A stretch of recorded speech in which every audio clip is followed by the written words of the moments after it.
Okay, go ahead. We have discussed to have our guest speaker tonight. A little background. Sorry about that. Our guest speaker is Rabbi Y.Y. Rubenstein.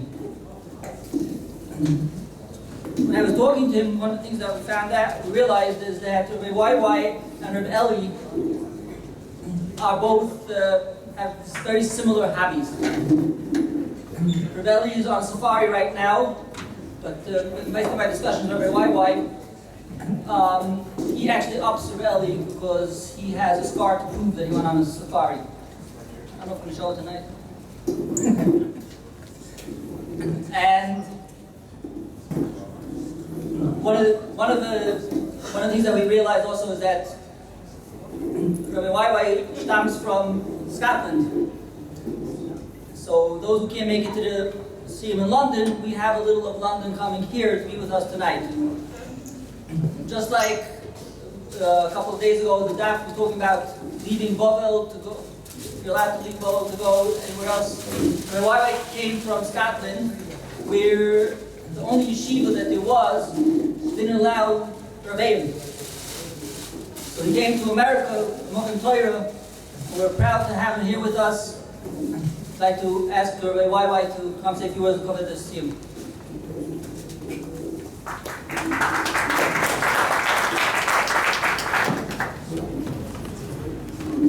First of all, obviously, Mazel Tov. I have to tell you the Gemara, you probably know the Gemara in Sanhedrin in Kufay on the Bryce. It says that everybody experiences jealousy of every other human being. We're all jealous of people, with two exceptions. That is to say, we never become jealous of our own children or our Talmidim. If they supersede us, that's great. But everybody else we're jealous of. And I'm quite frankly, honestly, sincerely, very jealous of you all. And that's just not schmoozing. I have tried 3 times to do that for you. 3 times to keep the cycle. And I just can't. I have to tell you, one of my very closest friends, Rabbi Professor Dr. David Gottlieb of Parshas in Yerushalayim, had the same problem. He eventually did it. So I'm looking around here at the wonderful spread of different types of Jews, Hasidic Jews, Sephardic Jews, and Ashkenazi. I'm hopeful that you're going to inspire me that I'll actually be able to dance around for a Kesubos or a whole Siyum Shas. Thank you very much. But I just want to tell you something else which is tremendously important. You know, Chazal say that whenever there's a simcha, we say whenever there's a chasna, that the elder, those family relations who've gone before are here at our simcha. I want you to know, and this is serious, and this is real, that I don't know if you're aware of it, but Moshe Rabbeinu is here tonight, and I'm going to prove that to you. Moshe Rabbeinu himself is shepping nachos on what you have achieved here tonight. I'll prove that to you. See, my main worry is that you might not be aware exactly of what this celebration ultimately is about. I know you finished Kesubos, call it Kavod, but it's much more than that, and I'd like to tell you more. To do so, you see, very often people don't understand and don't see what they've done and what they've achieved properly. And because you don't see it, you miss the whole thing. Did you get a free Gemara?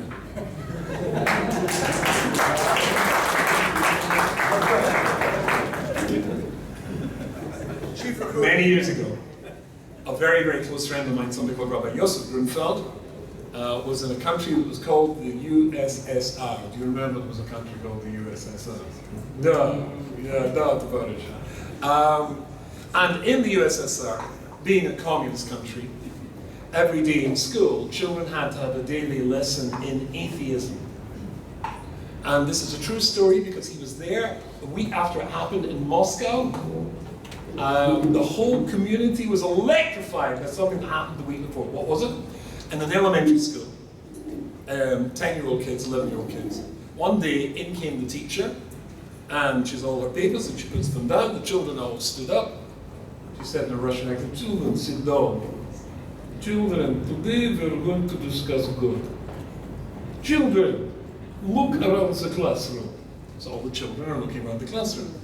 What can you see? Can you see God? No.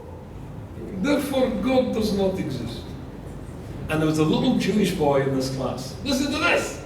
A little Jewish boy in this class who leaps to his feet and says, children, look around the classroom. What can you see? Can you see the teacher's brain? No. Therefore, the teacher has no brain. Just because you can't see it doesn't mean to say it's not there. Just because you can't see what you're made doesn't mean to say it's not here. But I think you might also not see exactly what this is about. So it's a problem we come across a lot.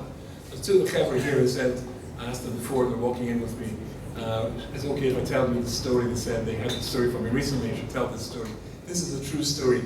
I see, for the Hasidim here, don't be upset. We know, of course, they talk about a Hasidic Maisa. And we all know that if somebody says a Hasidic Maisa, it doesn't necessarily mean to say it's 100% accurate. But the Hasidim say that anybody who believes all the stories of the Baal Shem Tov is a nar. But anybody who believes it couldn't happen is an apikaris. Okay? Now I'm going to tell you a Hasidic story, which is a real Hasidic story, from a real Hasidic Rebbe who was visited once by one of his Hasidim. And the Chassid had a problem. The problem he had was actually a very serious problem. He was a Baal Kas.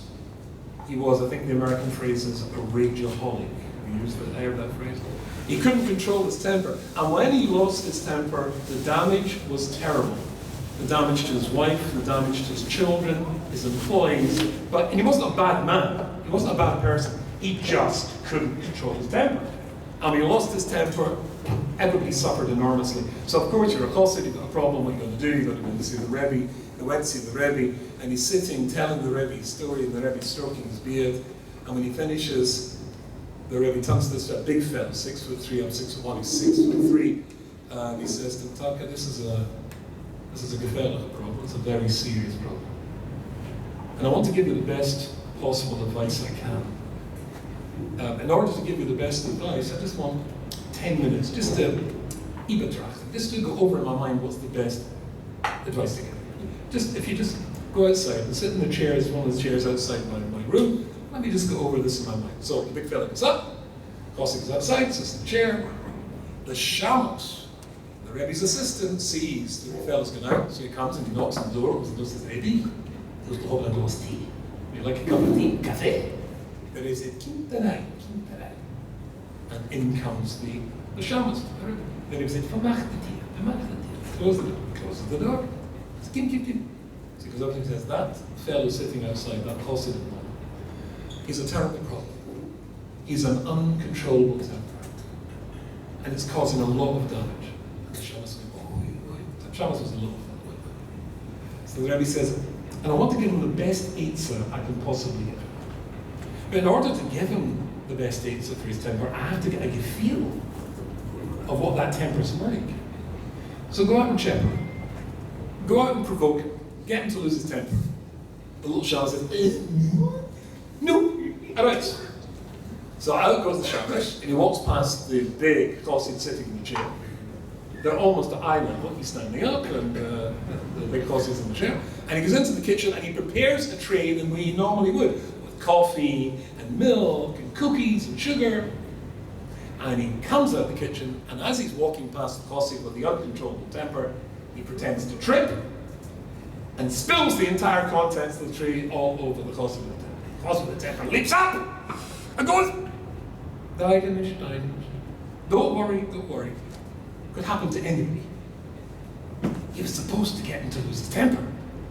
So he said, well, if you hadn't stuck your great big feet out, I would have tripped over them, which he didn't do.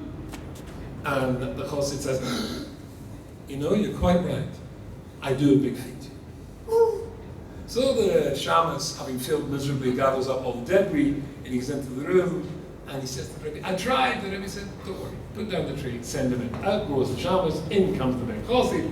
His black coat is covered in white milk stains, his white shirt is covered in brown coffee stains. The Rebbe says, are you okay? He's not fine. He's handing him Kleenex, dry yourself off. Sit down, he's passing him more Kleenex. More Kleenex. Eventually he's dried off. He said, are you sure you're okay?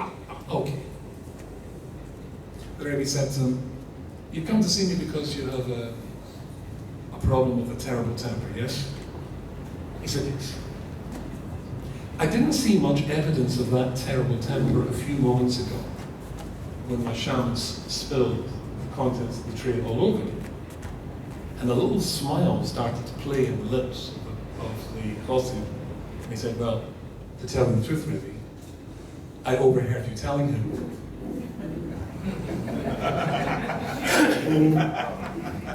Come out and get me to lose my temper. And the Rebbe started to smile too. He said, "To tell you the truth, I meant you to overhear me." See, you think you've got a problem with your temper? No, you don't. You've got a problem with your Poshita Amina Hashem Yisborach Aleni. When you overheard me saying what should happen to you and it happened to you, you were Makabbalah, no problem whatsoever. The Rebbe said it should happen. But when the Rebbe of the Rebbes, Hashem Yisborach himself, makes things happen to you, and you didn't get the memo, and nobody sent you a text or an email, boom! You lose your temper. You don't have a problem with your temper. You have a problem with your emunah, your simple, straightforward faith in Hashem. Incredibly brilliant story, isn't it good? But it shows you the fellow thinks it's one thing, but it's something different. And here we are tonight, and you think you're here simply because you finished your sentence. No, you're not. There's something else going on here tonight. I want to share this with you. When I was given the covenant, thank you very much for the invitation of coming here tonight, I was thinking about exactly what this is all about. This week's Parshas, as we heard before, of course, as we all know, is Noach. Ella told us Noach, Noach ish Tzadik. The Satmarot, the Divriyot, says something which is so brilliant, so astonishing, that I found as one of my favorite Divrei Torah. We all know that each and every one of us has a certain mahalach, a certain derech in their Yiddishkeit. Certain midas that take you on a certain path. Avram Avinu's derech, chesed. Yitzchak Avinu's derech, gevurah. Yaakov Avinu, Torah. Moshe Rabbeinu, anivus, humility. Noach is an ish Tzadik. What was his name? What was his derech to get him to become a Tzadik? So the Samarov says, like Moshe Rabbeinu, he was an honor, he was extremely humble. But the problem with that is, how could he possibly be humble? How could he be humble? Look, if Moshe Rabbeinu was to walk in here tonight and see every single one of us, then he would see godless in us. Because it sounds a bit funny, doesn't it? And look at the Posset in the Torah, written by Moshe Rabbeinu. V'ha'ish Moshe Onav Nekal Odom. It sounds almost like a Purim spiel. But what does it mean that he was an Onav Nekal Odom? It doesn't mean to say it was false modesty. Somebody feels me up and says, "Can you speak to 100 people, 1,000 people, 5,000 people?" And I go, "No, that's garbage. I know I can do that. I do this. People pay me for doing it. That's the best of a riot." That would be false modesty. Moshe Rabbeinu knows his godless. He knows that he spent 40 days and 40 nights twice with Hashem Yisborach in Artinai and took Klal Yisrael out and saved us in the big bar. Oh, look, he knows who he is. So how can he be an honor? By coming and seeing other Jews and seeing midas in you that he doesn't possess. Seeing qualities he doesn't possess. That allows him to be an honor. But how did Noach do that? How could he be an honor? Which would be a derech to say this. Hashem Yisborach said, "Your generation are so completely corrupt, verstunken, that I have to destroy them and start again with you." So how on earth could he become an honor? It's a good question. He said, it's in the Pasuk. Eila told us Noach, Noach ish Tzadik. When Noach couldn't look horizontally across his generation to see people in midas that he didn't have because they're all so terrible, Eila told us Noach, he looked vertically. He looked to the tallness that would come from him, the Avram, the Yitzchak, the Yaakov, and see midas that he didn't have, and that gave him the humility. It's a Gavaldik before. He looked vertically. Now, there's a famous Gemara in Titus. It's in Kaf Gimel. I don't know if you already read this in your Daf Yomi. But it's a famous Gemara, and it's all about somebody called Choni Amadol. And Choni Amadol, everybody knows, he goes to sleep for 70 years, and when he wakes up, then he's initially unaware that he's been sleeping for 70 years, but eventually when he goes home to his house, he said, I'm looking at the children of Choni Amadol, and he said, children? You mean grandchildren? And he said, grandchildren? He realized it's 70 years. He said, I'm your Zaidi. And they don't believe him. After all, there was no selfies in those days, no pictures to take on the mantelpiece. So how did they know these things? It's not a crazy old man. Then, famously, he goes to the base of Medrash, and they're learning Torah, his Torah, and they're stuck, and he gives them brilliant insights into the Gemaras that is his Torah, and they say, we've never had such clarity since the days of Choni Amadol. And he says, what's a matter of fact? I'm Choni Amadol. And they go, crazy old man. And of course, remember, he asked Hashem to take the neshama back, and that's the mice of it. Pale Nadika story. I want to read to you what Chaim Shmulevitz says about this Gemara. And now you get a hint of what the Simcha really is all about and what you really have achieved. This is what Chaim Shmulevitz says. Why is it that he wouldn't be satisfied? After all, he just told them what was shot in the Torah. They've never had such clarity. He's jumped a generation. Gavaldik. It's like you've had a Rishon suddenly comes to life, and wouldn't that be a wonderful insight into the Torah that you're learning? This is what he says.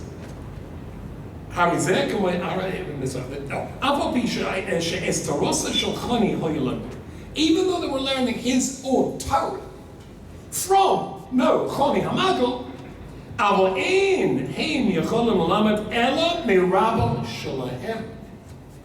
because Rashi says you've got to go to the Gedolim of your generation, to your Gedolim, who know how to teach the Torah to you. Listen to this. V'choni atzmoi, but Choni himself, inu nagid v'lo manhig. Neither he could be neither a nag or a manhig of this generation. It's not his generation. He could teach them the Torah, but he couldn't teach them how to apply the Torah to a different generation who see things differently. The Torah of Choni Amadol had to be taught by the Gedolim of your generation. And if you understand that, you probably understand the famous Gemara, which you find in Noach, and it's the easiest Gemara to remember in all of Shas because it's got all the big letters with all the tagging on it at the side of the page, so you can always remember what that daf says. So let me read to you that Gemara. This is just to prove to you I'm not a fully qualified rabbi, by the way. So this is what the Gemara says. Omer Rab Yehuda, Omer Rab. L'shal she'olam ha'shulam horei, and Moshe Rabbeinu went up to Shemayim. Matzah l'kadosh baruch hu yoshev b'koshek starim l'Esias. He saw Hashem Baruch putting crowns on the letters of the Torah. Rashi says that means what are you doing? What are you adding to the Torah? What can you possibly add to the Torah? There's going to be somebody born in the future. Lias the Saif Kamador, at the end of many generations. And he's called Akiva ben Yosef.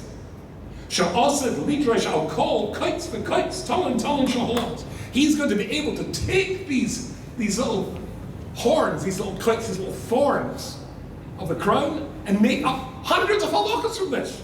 Moshe says, really? Rabban Shalom, really? Let me see him. Look behind you. And suddenly he finds himself in the shear of Rabbi Akiva.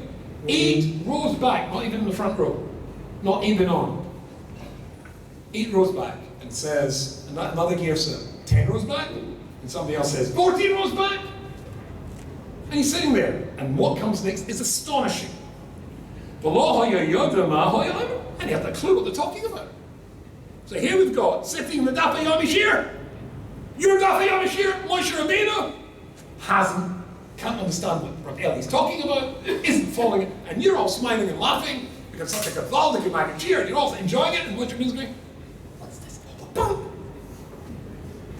At that point, Tosh's Kalifah get very upset.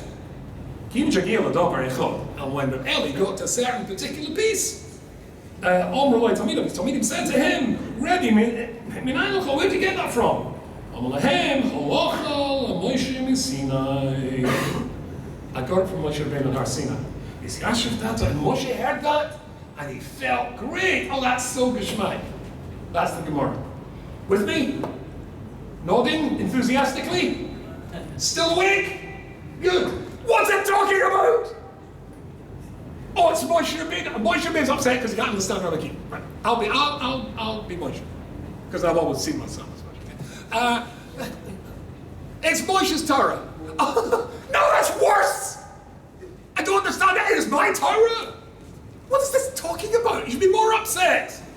But that made him feel good. It's just what we said before. When Moshe Rabbeinu realizes it's his Torah, but taught for a different generation, taught in a way that a different generation will understand it and apply it to the needs of a different generation, that's why he's happy. That his Torah is going to go through, vertically, through history. He's going to look just like Noach did, vertically, and see people learning his Torah in different Torahs, in a straight line. That's what's different. So Moshe Rabbeinu was shown all the Torah, and all the Svarim. He saw the Mishnah Berurah, he saw the Shulchan Aruch, he saw the Ridot, the Rashba, etc., even my Svarim. And he saw all. And that was so geschmack. Because the Torah is not frigid, it's not stuck.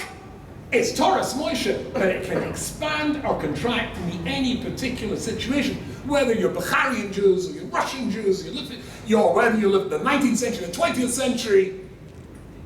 And we're told that the Gedolim, or rather the people in our Mishpacha from the past, join in our Simchas. Well, this is a Simcha. We're all Kinderlach of Moshe Rabbeinu, and he's here. And this is a Simcha for him because you've just finished learning Kesubos. Gewaldig. More than that. You finished learning Kesubos for 2020. What's the year? 2001? 2022. It's applied differently.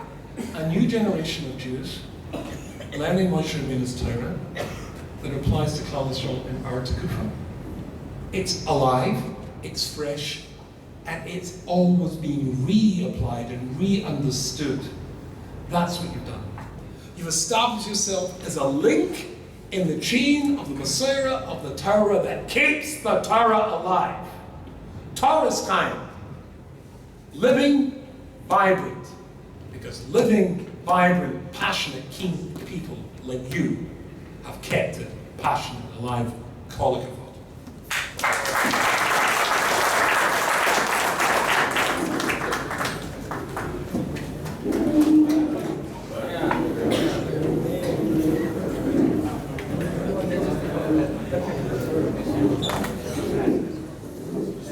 Before I forget, one of the things that become accustomed at our Siyum, is there anybody here who's making their first Siyum tonight? Whoever's making their first Siyum, please come up to the front.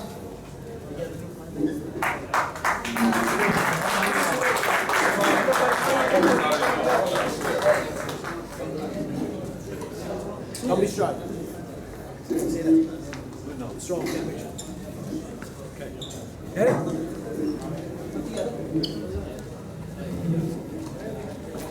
Take the microphone, stand that way, keep it.